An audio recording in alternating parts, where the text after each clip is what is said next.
So hello guys, तो start करते हैं आज की इंपॉर्टेंट क्वेश्चंस की रिवीजन वाली क्लास। बहुत ही मोस्ट इंपॉर्टेंट करंट अफेयर्स के क्वेश्चन मैं आपके लिए लेकर के आया हूं, जिनका हम क्विक रिवीजन करेंगे पॉइंट टू पॉइंट। तो चलो बिना टाइम वेस्ट करे स्टार्ट करते हैं क्लास को। तो इस प्रश्न में पूछ रहे हैं, अभी किसने कला और साहित्य में यूनाइटेड अरब अमीरात का ग्रेट अरब माइंड्स अवार्ड जीता? तो आंसर होगा वासिनी लॉरेट्स ने। तो अल्जीरियाई प्रोफेसर है वासिनी लॉरेट्स, जिन्होंने भी साहित्य और कला के क्षेत्र में यूनाइटेड अरब अमीरात का ये ग्रेट अरब माइंड्स अवार्ड जीता है। याद रखना, इस अवार्ड को अरब नोबल के नाम से भी जाना जाता है। आगे ऑप्शन में आप जाना चाहोगे तो दीनानाथ राजपूत दूसरा, रोहिणी नैयर पुरस्कार मिला था। सफीना हुसैन की बात करें, शिक्षा के लिए प्रतिष्ठित वाइस पुरस्कार जीता था। और अब्दुल्ला मायर की बात करेंगे तो United nation human right council का नॉनसेंस शरणार्थी पुरस्कार 2023 इनको मिला था। फिर अगला प्रश्न है, अभी प्रथम दिव्यांग खेल पुरस्कारों में सर्वश्रेष्ठ महिला एथलीट का पुरस्कार किसने जीता? तो आंसर होगा शीतल देवी ने। प्रश्न इंपॉर्टेंट है, क्यों? क्योंकि देश में पहली बार विशेष रूप से दिव्यांग एथलीटों के लिए दिव्यांग खेल पुरस्कारों की भी घोषणा की गई, जिसमें सर्वश्रेष्ठ महिला एथलीट चुना गया शीतल देवी को। इनका संबंध तीरंदाजी से है, याद रखना, ये जम्मू कश्मीर की है। और ये नाम लिख लेना, छाप लेना, प्रश्न आएगा आपके एग्जाम में, क्योंकि काफी हम इसे पढ़ रहे हैं न्यूज में।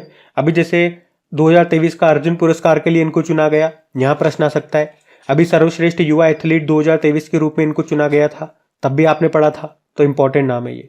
वहीं सर्वश्रेष्ठ पुरुष एथलीट के रूप में किसे चुना गया? सुमित अंतिल को। इनका संबंध भाला फेंक से है। और भी मैं आपको बता दूं तो life time achievement award Murlikant Petkar को मिला, तैराक है ये। सर्वश्रेष्ठ कोच का पुरस्कार मिला गौरव खन्ना को, पैरा बैडमिंटन कोच है ये। सर्वश्रेष्ठ अकादमी का पुरस्कार ये गौरव खन्ना की बैडमिंटन अकेडमी है, एक्सेलिया बैडमिंटन अकेडमी, उसे मिला। और major Dhyanchand team of the year पुरस्कार मिला भारतीय ब्लाइंड शतरंज टीम को। और ध्यानचंद जी से याद आएगा, मेजर ध्यानचंद खेल रत्न पुरस्कार 2023 का किसे मिला? दो बैडमिंटन प्लेयर है, चिराग शेट्टी और सात्विक साईराज रंकीरेड्डी। ये बड़ा इंपॉर्टेंट है, इसको ध्यान रखना। फिर आपसे पूछ रहे हैं, अभी 20वां फीफा क्लब वर्ल्ड कप 2023 किसने जीता? तो आंसर होगा मैनचेस्टर सिटी ने। यहां हमने बात की है फीफा क्लब वर्ल्ड कप 2023 की। इस बार ये इसका 20वां संस्करण रहा। कहां पे हुआ था? सऊदी अरब में। जीत लिया है मैनचेस्टर सिटी ने। किसे हराया? फ्लूमिनेंस क्लब को हराया। इतना सा याद रखना। फिर आपसे पूछ रहे हैं, बिहार में तानसेन समारोह ये कहां पे मनाया गया? तो आंसर होगा ग्वालियर में। तो हर साल आपको पता है मध्य प्रदेश के ग्वालियर में ये तानसेन समारोह का आयोजन किया जाता है। इस बार ये इसका 99वां संस्करण है। और एक और पॉइंट याद रखना कि अभी शास्त्रीय संगीत के लिए राष्ट्रीय तानसेन सम्मान 2023 किसे मिला? पंडित गणपति भट्ट को मिला है। और यहीं पे आप लोगों ने पढ़ा भी था कि एक रिकॉर्ड भी बनाया है, एक साथ कई लोगों ने, 1500 से ज्यादा लोगों ने तबला बजा करके यहाँ पे एक रिकॉर्ड बनाया। अच्छा, ग्वालियर तो बड़ा इंपॉर्टेंट हो जाता है, क्योंकि अभी यूनेस्को ने ग्वालियर को संगीत का शहर का दर्जा दिया। और उसके साथ एक और पॉइंट आपने पढ़ा होगा, केरल के कोझिकोड को साहित्य का शहर का दर्जा मिला है। ये बड़ा इंपॉर्टेंट है, ध्यान में रखना। अगला प्रश्न क्या है, अभी किसने प्रोजेक्ट प्रयास शुरू किया? तो विश्व प्रवासन संगठन ने, यानी कि इंटरनेशनल ऑर्गेनाइजेशन ऑफ माइग्रेशन ने, जिसका मुख्यालय स्विट्जरलैंड में है। प्रयास का मतलब होता है promoting regular and assisted migration for youth and skilled professionals. तो प्रोजेक्ट प्रयास पूछेंगे किसने शुरू किया? तो विश्व प्रवासन संगठन ने। अगला प्रश्न देखते हैं। फिर आपसे पूछ रहे हैं, हमारे जो पूर्व सेना प्रमुख रहे मनोज मुकुंद नरवणे, अभी इन्होंने अपनी ऑटोबायोग्राफी को रिलीज किया है, जिसका नाम क्या है? 4 स्टार्स ऑफ डेस्टिनी। ये मोस्ट इंपॉर्टेंट रहेगी बुक, इसको याद रखना है आपको। फिर आपसे पूछ रहे हैं, अभी वीर बाल दिवस आपने कब मनाया? 26 दिसंबर को मनाया। ये हम 2022 से ही मना रहे हैं। और ये दिन सिखों के जो 10वें गुरु थे, गुरु गोविंद सिंह जी, उनके साहिबजादे बाबा फतेह सिंह और जोरावर सिंह जी की शहादत के सम्मान में ये दिन मनाया जाता है। बाल दिवस से याद आएगा, एक तो विश्व बाल दिवस हम मनाते हैं, यूनिवर्सल चिल्ड्रंस डे 20 नवंबर को। और हम जो मनाते हैं राष्ट्रीय बाल दिवस, वो तो 14 नवंबर को होता है, पंडित जवाहरलाल नेहरू जी की जयंती को। अगला प्रश्न देखते हैं। चलो फिर बताओ, अभी किस मंत्रालय ने भूमि राशि पोर्टल को लॉन्च किया? तो आंसर होगा सड़क परिवहन व राजमार्ग मंत्रालय ने। और सड़क परिवहन व राजमार्ग मंत्री कौन है? नितिन गडकरी है। और इस पोर्टल को लाने का उद्देश्य क्या है? राष्ट्रीय राजमार्गों के लिए भूमि अधिग्रहण की प्रक्रिया में तेजी लाना। तो सिंपल सा याद रखना किसने लॉन्च किया और कौन सा पोर्टल है। फिर आपसे पूछ रहे हैं, अभी ब्रेकिंग द मोल्ड री इमेजिनिंग इंडियाज इकोनॉमिक फ्यूचर नाम की बुक को किसने लिखा? रघुराम राजन ने। भारत के पूर्व गवर्नर हैं ये कौन से नंबर के गवर्नर रहे थे ये जानना चाहो तो 23वें नंबर के। अभी जो है ना शक्तिकांत दास जी, वो 25वें नंबर के हैं। तो इन्होंने ये बुक लिखी है ब्रेकिंग द मोल्ड, याद रखना। इससे कुछ समय पहले भी इन्होंने एक बुक लिखी थी, उसका नाम है I do what I do. ये बुक इनकी एग्जाम में पूछी जा चुकी है, ध्यान रखना।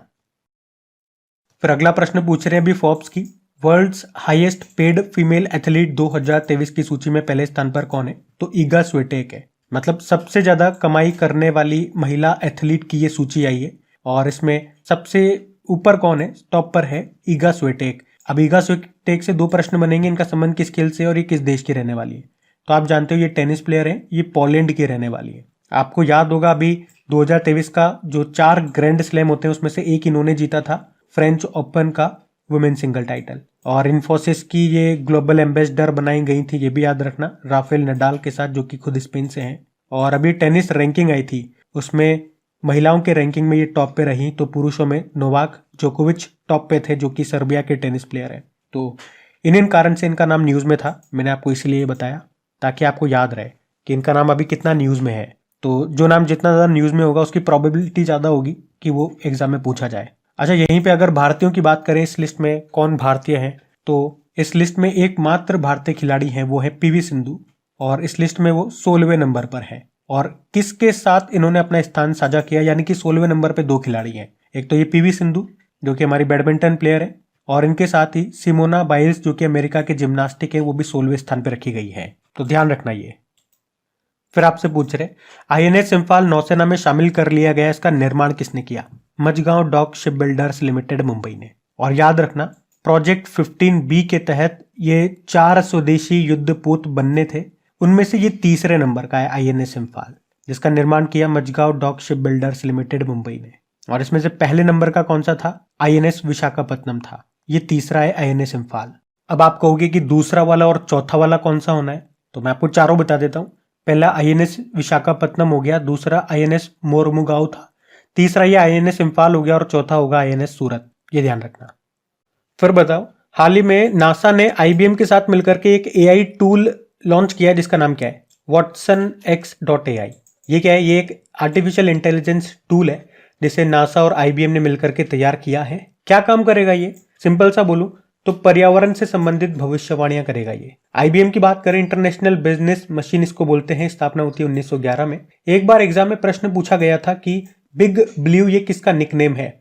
आईबीएम का ही है। हेडक्वार्टर इसका न्यूयॉर्क में है, सीईओ अरविंद कृष्णा है। नासा आप जानते ही हो, अमेरिका की स्पेस एजेंसी है, और स्थापना होती 1958 में, हेडक्वार्टर वॉशिंगटन डीसी में है, और इसके प्रशासक एडमिनिस्ट्रेटर है बिल नेल्सन। ये ध्यान रखना। फिर आपसे पूछ रहे हैं भारत का पहला एआई शहर ये कौन सा बनाया जाएगा? तो लखनऊ आंसर होगा। तो उत्तर प्रदेश के लखनऊ में देश का पहला आर्टिफिशियल इंटेलिजेंस शहर बनाया जाएगा। ये सीधा सा आप याद रखें। लखनऊ किस नदी के किनारे स्थित है? गोमती नदी के किनारे। हमारे जो रक्षा मंत्री हैं राजनाथ सिंह, उनका निर्वाचन क्षेत्र कॉन्स्टिट्यूएंसी भी यही है।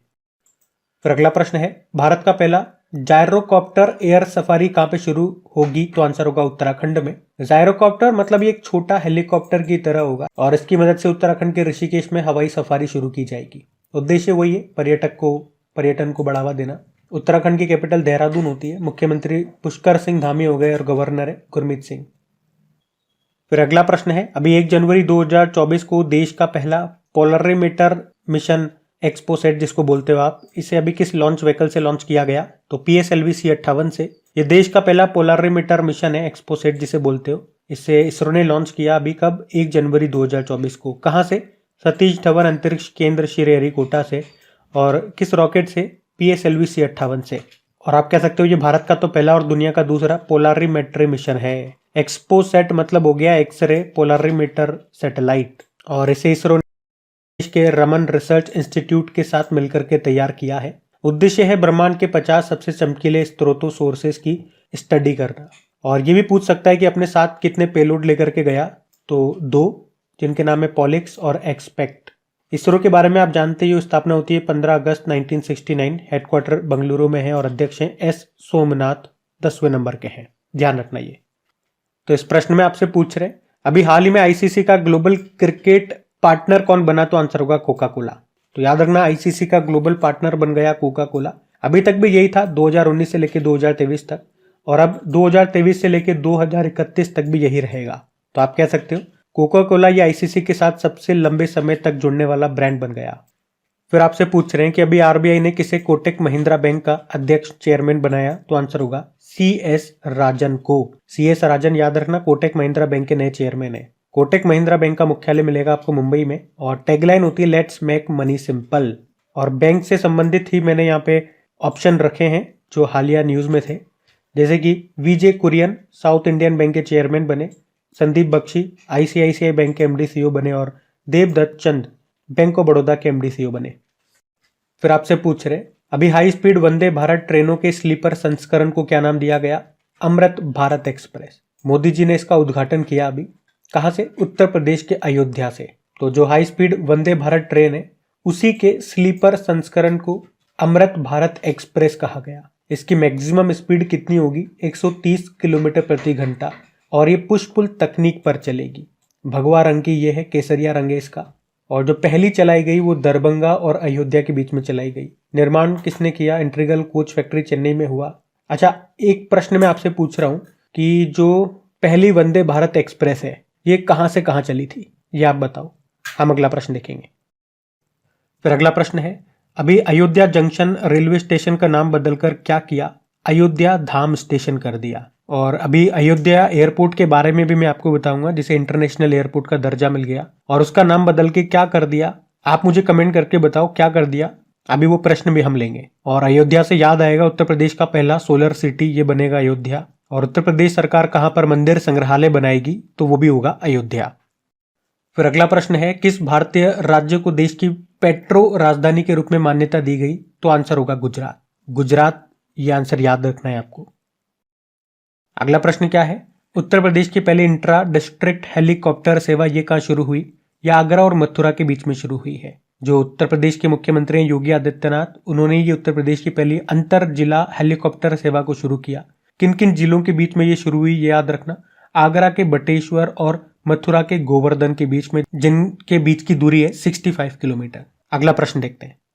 चलो फिर बताओ, हाल ही में CISF की पहली महिला महानिदेशक डायरेक्टर जनरल कौन बनी है। बड़ा इंपॉर्टेंट नाम है, महत्वपूर्ण जानकारियां दूंगा, ध्यान से सुनना। तो इसका तो उत्तर नीना सिंह हो जाएगा। CISF मतलब सेंट्रल इंडस्ट्रियल सिक्योरिटी फोर्स, इसकी डायरेक्टर जनरल बन गई नीना सिंह, याद रखना। इनका नाम इसलिए भी इंपॉर्टेंट है क्योंकि इस पद पर आने वाली ये पहली महिला है। और राजस्थान वासियों को मैं बता दूं कि ये राजस्थान की पहली महिला IPS अधिकारी भी है, तो आपके लिए तो ये नाम और ज्यादा इंपॉर्टेंट हो गया। अच्छा, कुछ और अपॉइंटमेंट हुए हैं अभी, जैसे कि CRPF central reserve police force, इसके नए डायरेक्टर जनरल बन गए अनीश दयाल सिंह। ये अभी तक ITBP के डायरेक्टर जनरल थे। अब आप देखोगे ITBP के डायरेक्टर जनरल का पद खाली हो गया, तो वहां पे भी नए आ गए। कौन बन गए, राहुल रसगोत्रा, ये ITBP के नए डायरेक्टर जनरल बन गए। तो ये 3 अपॉइंटमेंट बहुत ही ज्यादा इंपॉर्टेंट है, इनको याद रखना। आपको याद है अभी बॉर्डर सिक्योरिटी फोर्स के डायरेक्टर जनरल कौन बने थे, नितिन अग्रवाल बने थे। ये कुछ समय पहले ही बने थे, तो ये भी इंपॉर्टेंट हो गया, ध्यान रखना ये। अगला प्रश्न देखते हैं। फिर बताओ, राजस्थान का पहला स्नेक पार्क ये कहां पर खुलेगा, कोटा में खुलेगा जी, कोटा राजस्थान में। कोटा के बूंदी रोड स्थित जो हर्बल पार्क है वहां पर ये बनाया जाएगा। इसमें सांपों की करीब 33 प्रजातियां होंगी, 29 भारतीय और 4 अमेरिकी प्रजातियां होंगी। कोटा भी न्यूज में क्यों था, क्योंकि मिस इंडिया 2023 का जो खिताब जीता है नंदिनी गुप्ता ने, वो कोटा राजस्थान से ही है। कोटा जिसे एजुकेशन सिटी भी कहा जाता है, और हमारे जो लोकसभा अध्यक्ष हैं ओम बिरला, वो कोटा के ही निवासी हैं। अगला प्रश्न है, FIDE world rapid chess championship 2023 का खिताब किसने जीता, मैग्नस कार्लसन ने जीता है। तो FIDE world rapid chess championship 2023 की हम बात कर रहे हैं, जो कहां पे हुआ, समरकंद उज्बेकिस्तान में हुआ। और विजेता रहे मैग्नस कार्लसन, ये नॉर्वे के चेस प्लेयर हैं, नंबर 1 चेस प्लेयर हैं ये। रिकॉर्ड 5वीं बार उन्होंने ये वर्ल्ड रैपिड चेस चैंपियनशिप को जीता है। अभी आपको याद हो तो 2023 में ही फिडे वर्ल्ड कप 2023 का आयोजन हुआ था अजरबैजान की कैपिटल बाकू में। उसमें भी ये पहले स्थान पे रहे थे मैग्नस कार्लसन, और उसमें दूसरे स्थान पे भारतीय थे आर प्रज्ञानंद उनका नाम है। अच्छा, एक और प्रश्न यहां से याद रखना कि इसी में, यानी कि वर्ल्ड रैपिड चेस चैंपियनशिप 2023 में ही महिलाओं की कैटेगरी में बात करें तो विजेता रही है अनास्तासिया बोडनारुक, ये रशिया की है। लेकिन इसमें जो उप विजेता रही वो हमारी है, यानी कि भारतीय है कोनेरू हम्पी, वो इंपॉर्टेंट हो जाता है। फिर अगला प्रश्न क्या है, अयोध्या हवाई अड्डे का नाम बदल के क्या कर दिया, या किन के नाम पे रख दिया। पूछा भी था मैंने ये प्रश्न आपसे, तो आंसर इसका महर्षि वाल्मीकि के नाम पे। वैसे अभी तक इसे मर्यादा पुरुषोत्तम श्री राम हवाई अड्डा कहा जा रहा था, लेकिन अभी मोदी जी ने इसका उद्घाटन कर दिया, इंटरनेशनल हवाई अड्डे का दर्जा मिल गया और नाम महर्षि वाल्मीकि जी के नाम पे हो गया, ये याद रखना। अभी आपको पता है अयोध्या जंक्शन रेलवे स्टेशन का नाम भी बदल के हमने क्या कर दिया, अयोध्या धाम रेलवे स्टेशन कर दिया, याद रखना ये। फिर अगला प्रश्न है, वाई भारत मैटर्स नाम की बुक को किसने लिखा? सुब्रमण्यम जयशंकर ने लिखा है। बड़ी इंपॉर्टेंट बुक हो गई है भैया, ये हमारे विदेश मंत्री साहब ने लिखी है, वाई भारत मैटर्स, याद रखना ये। फिर अगला प्रश्न है, अभी रिलायंस ने भारत जीपीटी लॉन्च करने के लिए किसके साथ समझौता किया? आईआईटी बॉम्बे के साथ। तो ये जो भारत जीपीटी होगा ये कंपटीशन देगा या कंपटीशन करेगा किससे? जो ओपन एआई का चैट जीपीटी है, गूगल का बार्ड है, उन सब से। और रशिया ने भी एक गीगा चैट लॉन्च किया था, उससे भी करेगा। तो याद रखना कौन कौन मिलके बना रहे, रिलायंस और आईआईटी बॉम्बे। जीपीटी मतलब क्या हो गया? Generative pre trained transformer. चलो फिर बताओ, अभी किसने गॉड ऑफ केओस क्षुद्र ग्रह का अध्ययन करने के लिए एक मिशन शुरू किया? तो आंसर होगा नासा ने। तो गॉड ऑफ केओस यानी कि अराजकता का देवता, मतलब ये एक एस्टेरॉइड, एक क्षुद्र ग्रह है और इसी को ये नाम दिया गया है गॉड ऑफ केओस, और इसी को एपोफिस एस्टेरॉइड भी कहा जाता है, ये भी याद रखना। और अभी इसी की स्टडी करने के लिए नासा ने एक मिशन शुरू किया और इस मिशन के तहत उन्होंने एक अंतरिक्ष यान को लॉन्च किया जिसका नाम है ओसिरिस एपेक्स या ओसिरिस REX भी इसको बोला गया। और क्यों स्टडी कर रहे हैं हम इसकी? क्योंकि ये एस्टेरॉइड 2029 में पृथ्वी के बहुत पास से गुजरेगा, इसीलिए इसकी स्टडी ये करना चाह रहे हैं। एस्टेरॉइड कहाँ पाए जाते हैं? जो क्षुद्र ग्रह हैं वो मंगल और बृहस्पति, मार्स और जुपिटर के बीच में पाए जाते हैं, सूर्य का चक्कर लगाते हैं ये भी हमारी तरह। और एक एस्टेरॉइड डे भी होता है, 30 जून को मनाते हैं उसको। आपको याद हो तो अभी नासा ने साइकी मिशन भी लॉन्च किया था। साइकी, ये एक एस्टेरॉइड को ही नाम दिया गया था, उसी की स्टडी के लिए ये साइकी मिशन शुरू किया था नासा ने। और आपको याद हो तो कुछ समय पहले नासा ने एक डार्ट मिशन भी लॉन्च किया था।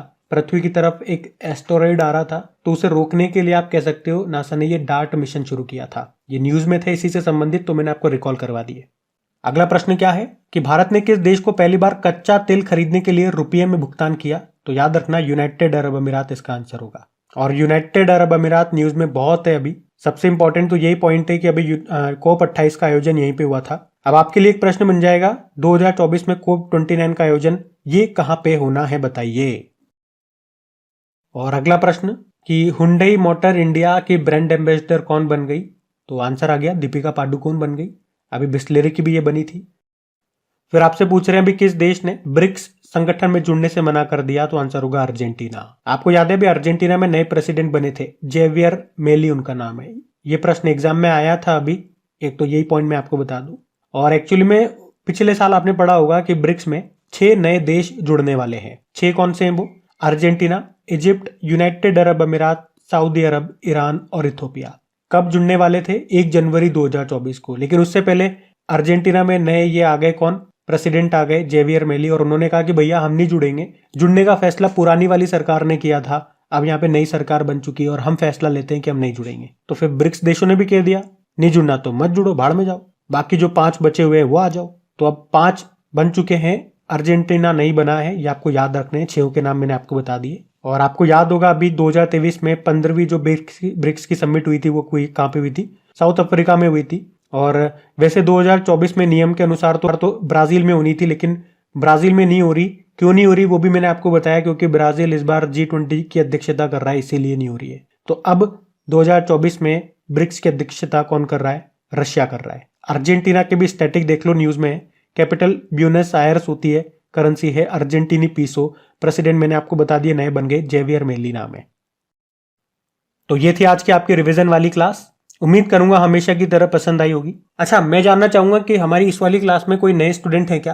तो पहली बार इस वीडियो को देख रहे हैं भाई, कोई नए स्टूडेंट भी इसको देखते हैं क्या? मैं ये जानना चाहता हूँ। कमेंट करके जरूर बताएं और आपको वीडियो कैसा लगा ये भी जरूर बताएं। और वीडियो को लाइक और शेयर करते रहना। आज के लिए काफी है, थैंक यू।